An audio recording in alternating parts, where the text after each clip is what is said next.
আমাদের asthma sir যে ২৪ সাল ছিল আমার জন্য একটি সেরা সাল। ২৪ সাল ছিল আমার জন্য একটি সেরা সাল। আর ২৫ সাল হবে তোমাদের জন্য একটি সেরা সাল। অর্থাৎ ফাউন্ডিং মেম্বারদের জন্য হবে ২৫ সাল হবে সবচেয়ে সেরা সাল। আর ২৪ সাল ছিল আমাদের লাভলি সিওর জন্য সেরা সাল। কারণ তিনি কিছু নিউ ফ্রেন্ড পেয়েছিলেন, নিউ মার্কেটিং টিম পেয়েছিলেন। আর একটু বলবেন কি বিষয়টা? Thank you. It's the most sensitive topic, and also for all of us, it's a miracle. সেই প্রসঙ্গে স্যার বলেছিল যে আমি যাদেরকে বিশ্বাস করেছিলাম, যাদের বাচ্চার খবর নিয়েছিলাম, যাদের সংসারের খবর নিয়েছিলাম, যাদের সুখ সব কিছু আমি দিয়েছিলাম, তারাই যখন ছুরি মেরেছে, যখন আমি একদম নিঃস্ব হয়ে গেছি, চতুর্পাশ থেকে আমাকে একদম ঘিরে ধরেছে, বিভিন্ন জাতাকলে আমাকে ফেলেছে, যে সময় আমি হতাশ হয়ে গেছিলাম, ঠিক সেই সময় যাদেরকে আমি কখনো ইনভাইট করিনি, যাদেরকে কখনো দেখিনি, যাদের সাথে কখনো কথা বলিনি, তারাই এই দুঃসময় আমার পাশে এসে দাঁড়িয়েছে। এবং আগামী ২০ বছর পর অনপ্যাসিভের যে পজিশনটা আমি কল্পনা করেছিলাম, সেটা আমাকে তারা এনে দিতে সক্ষম হয়েছে। তারাই হচ্ছে আমার প্রকৃত বন্ধু, তারাই হচ্ছে আমার একদম কাছের মানুষ, আমার মার্কেটিং টিম।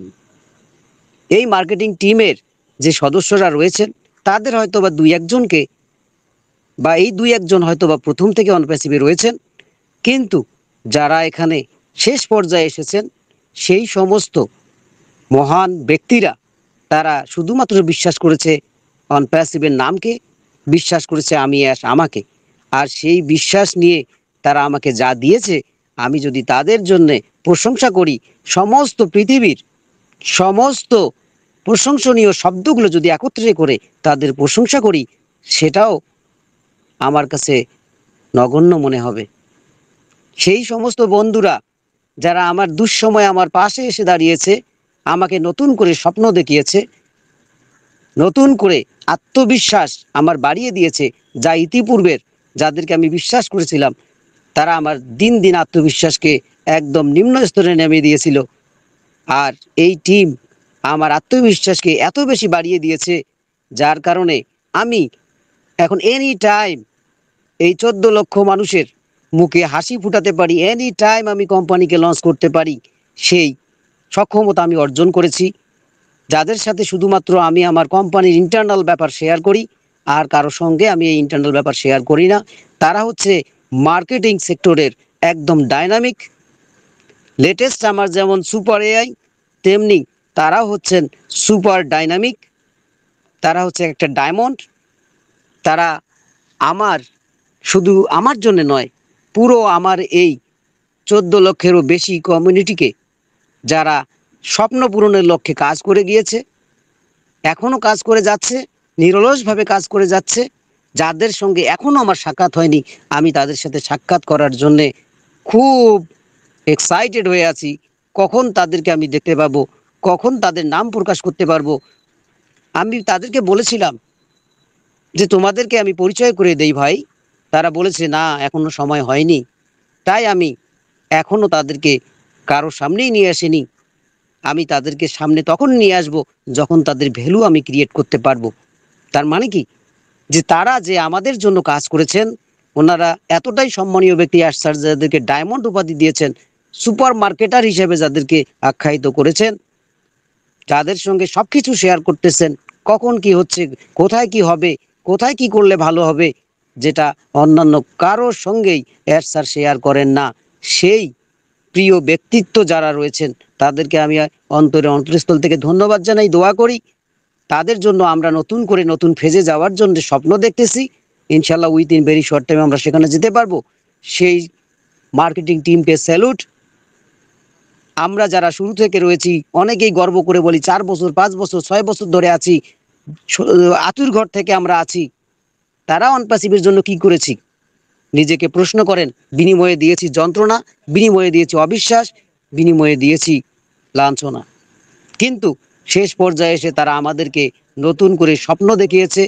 স্যারকে সেই স্বপ্ন বাস্তবায়নের জন্য হাতে হাত রেখে এখনো কাজ করে যাচ্ছে।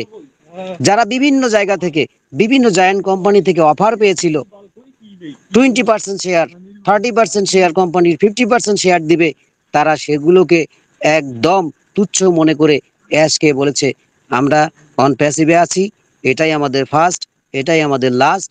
যেখানে মানবতার কথা বলে, মানবতার জন্য কাজ করতে পেরেছি, এই জন্য নিজেদেরকে ধন্য মনে করি।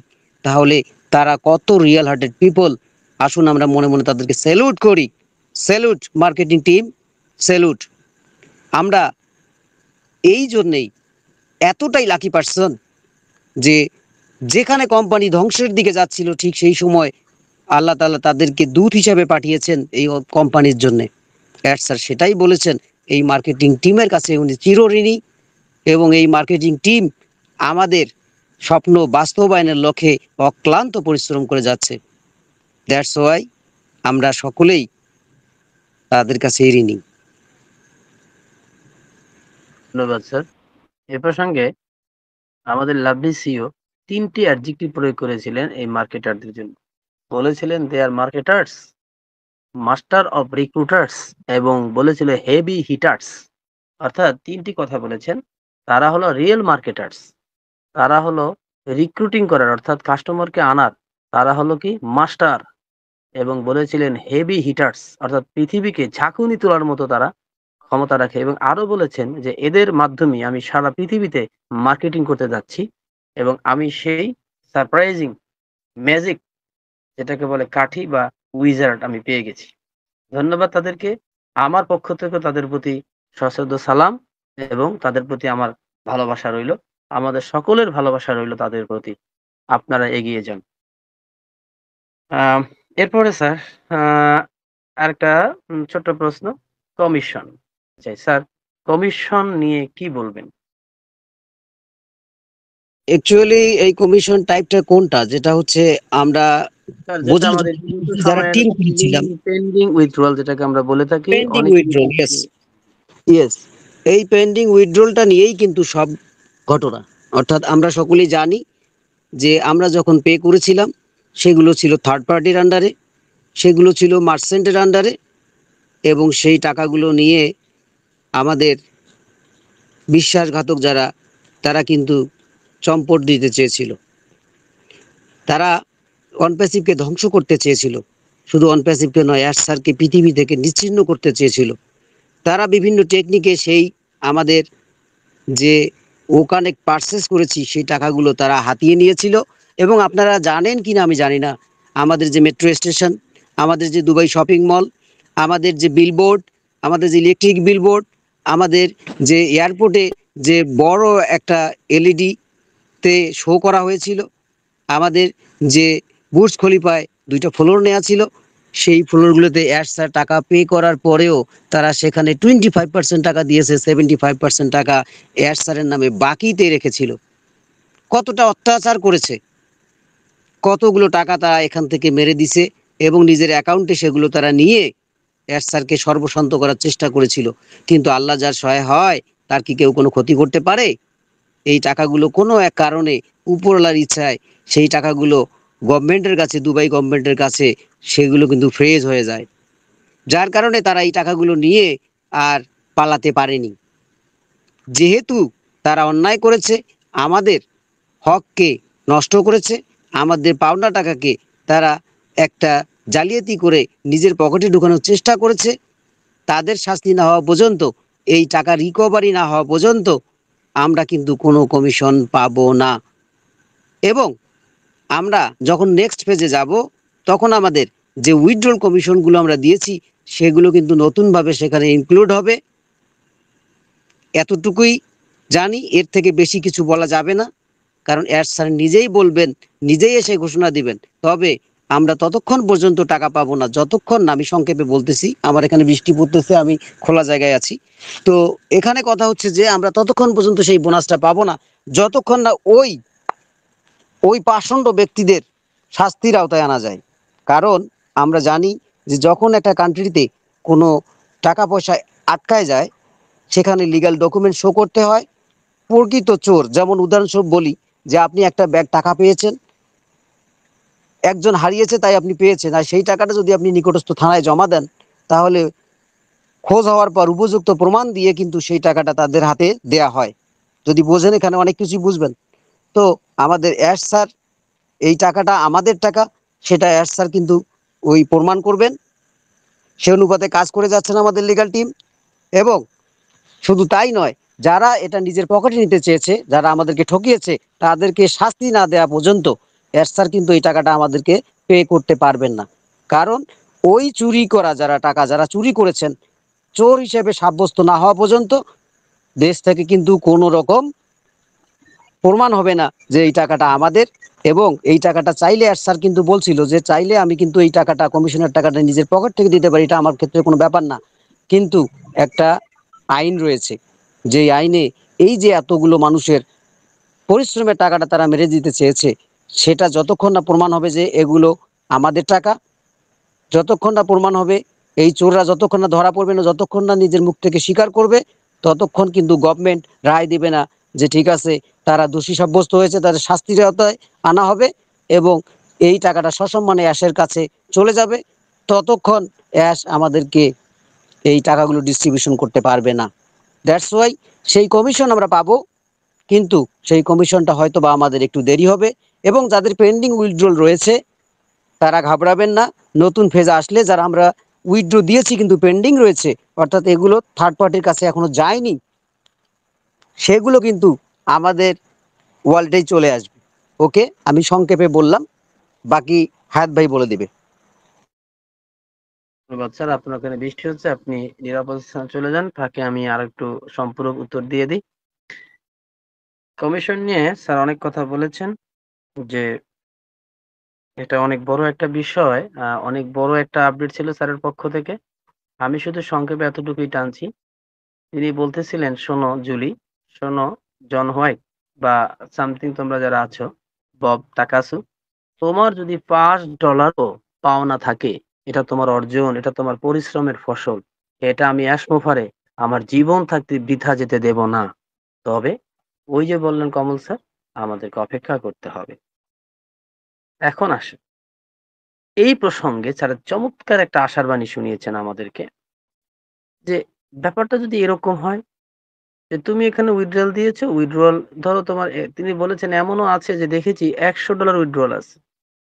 অর্থাৎ $১০০ ও উইথড্রয়াল দিয়েছি এরকম আমরা আছি। এই ব্যক্তিটি যদি মনে করে যে এই $১০০ এর জন্য কোম্পানিটাকে আরো ৬ মাস থামিয়ে রাখতে হবে, এটা কি জ্ঞানীর কাজ হবে? নাকি নিউ ফেজে যাওয়ার পর এই ৬ মাসের ভিতরে সে যদি $১০,০০০ ইনকাম করতে পারে, কোনটা বেশি বিবেচ্য বিষয় হবে? আফসার হেসে দিয়ে বললেন, "তুমি $১০০ এর জন্য ৬ মাস অপেক্ষা করতে চাও, এটা অবশ্যই বেশি ভালো নয়। ওইটার থেকে যেটা হলো বেশি ভালো এই যে, তুমি নিউ ফিজে যেয়ে সামান্য একটু কাজ করার মাধ্যমে তুমি $১,০০০, $১০,০০০ পেয়ে গেলে। তুমি তখন বলবে, 'ওয়াও! এটাই তো ভালো। এটাই তো thanks to god for next phase.' তুমি বলতে বাধ্য হবে। কারণ এখানে তুমি সামান্য একটু এনগেজমেন্ট এর মাধ্যমে তুমি বিশাল ফিন্যান্সিয়াল সুবিধা পেতে যাচ্ছ। যেমন তিনি এই প্রসঙ্গে বলেন, ধরো তোমরা কেউ ভালো টিচার আছো, লেকচার দিবে। অথবা ধরো কেউ রাঁধুনি আছে, রান্না-বান্নার কিছু এখানে শো করবে। অথবা কেউ ধর্ম যেমন যেটা বলেছেন স্পিরিচুয়াল কোনো বক্তব্য দেবে। অর্থাৎ রিলিজিয়াস বক্তব্য দেবে। যেটা অবশ্যই শান্তিকামী বক্তব্য হবে, হ্যাঁ? এটা সাংঘর্ষিক হবে না। এরকম বক্তব্য দেবে। তবে সেটা তোমার জন্য অনেক বেশি তোমার কাস্টমার বাড়বে এবং কোম্পানির সিস্টেমে কাস্টমার বেড়ে যাবে এবং তোমার জন্য সেটা হবে অত্যন্ত লাভজনক। অর্থাৎ এখানে আসলে কাস্টমার নিয়ে আসাটা আ এটা আমাদের এআই কাজ, আমাদের কোম্পানির কাজ। শুধু ওখানে আমাদের কাজ হলো আমাদেরকে রিপ্রেজেন্ট করা, অথবা আমি যেগুলো নাও পারি, এখন অনেকেই বলবেন যে আমি তো এগুলো কিছুই পারি না। ঠিক আছে?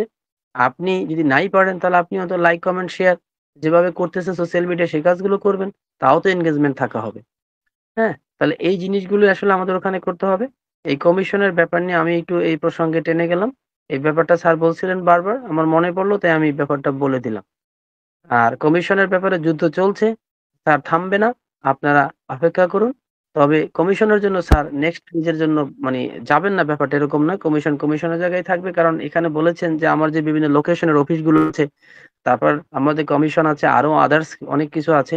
এগুলো আসলে আইনি বিষয়। এগুলো আসতে কখন হবে জানি না, বাট আসবে, সময় নেবে। এবং তিনি বলেছেন truth shall prevail in the long run, যে সত্যের জয় হবেই হবে। তবে তার জন্য আমাদেরকে ধৈর্য ধরে অপেক্ষা করতে হবে। অপেক্ষা করা মানে কি? আমরা কি অপেক্ষা করে থাকবো? না। আমরা অলরেডি নেক্সট পেজে চলে যাবো। ওটা যখন আসার আসবে লোকেশন, আমাদের অ অ পেমেন্ট ইত্যাদি যখন আসার আসবে। কিন্তু আমরা তার জন্য বসে থাকবো না। আমরা নেক্সট ফেজে যাত্রা শুরু করব ২ টা শর্তে। স্যার বলেছেন যে এসএসসির মামলার ব্যাপারে আমি একটু প্রিফারেন্স বা আমার চুজিং বা আমার আত্মসম্মানের বিষয় আছে। এটার জন্য অপেক্ষা করছি। আর হে ফাউন্ডিং মেম্বাররা তোমরা শোনো, তোমরা যদি মাইন্ডসেট ঠিক করতে না পারো যে করণীয় বিষয়টা নিয়ে আজকে আমাদের টপিক সেটা হলো এই যে আ আমাদের ২ টা জিনিস আমি আবারও বলছি এসএসসির মামলাটা আমাদের বিষয় না। ওটা আমাদের ল ফার্ম বুঝতেছেন, আমাদের স্যার বুঝতেছেন। ওটা যখন হওয়ার হবে ওইটার অপেক্ষায় থাকি আমরা। আরেকটা হলো ২য় শর্ত মাইন্ডসেট ঠিক করো না হলে আমি নেক্সট পেজে যেতে পারছি না। মাইন্ডসেট হলো কি? আমি আবার উচ্চারণ করছি 2P অর্থাৎ পেশেন্স অ্যান্ড পজিটিভিটি এবং লয়াল্টি এবং সাথে আমাদের পরিবর্তনকে ওই যে বললাম যে পরিবর্তনটুকু, হ্যাঁ? নো প্যাসিভ প্ল্যাটফর্ম, ইফোর্ট সামান্য দেওয়া লাগবে, হ্যাঁ? এই জিনিসটা আমরা যেন গ্রহণ করতে পারি এবং আমাদের কোনো পেমেন্ট করা লাগবে না এই মানসিকতাও আমরা গ্রহণ করব। ইত্যাদি মিলিয়ে আমি মনে করি এটাই আমাদের করণীয়। আমরা দুজন চেষ্টা করেছি সাধারণ ফাউন্ডারদের মধ্যে ঢুকে সাধারণভাবে কথাগুলোকে বলার জন্য। আজকে এই পর্যন্তই। ভালো থাকবেন সকলে। মাইক্রোফোন হাসান খোরশেদ স্যার আপনার হাতে। ধন্যবাদ। ভালো থাকবেন সকলে। আসসালামু আলাইকুম।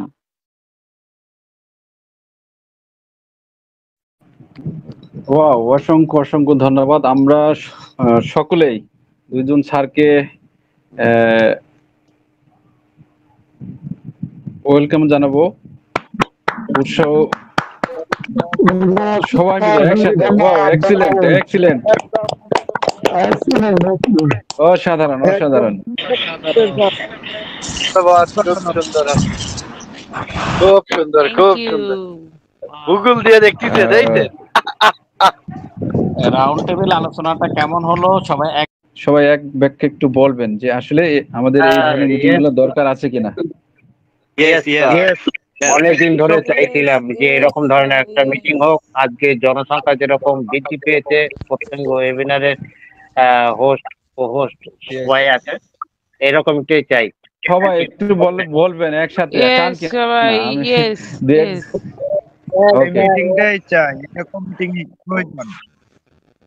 ওই এই বিভিন্ন মিটিং এ চাই, এই মিটিং এ চাই, কিন্তু এত দেরিতে না।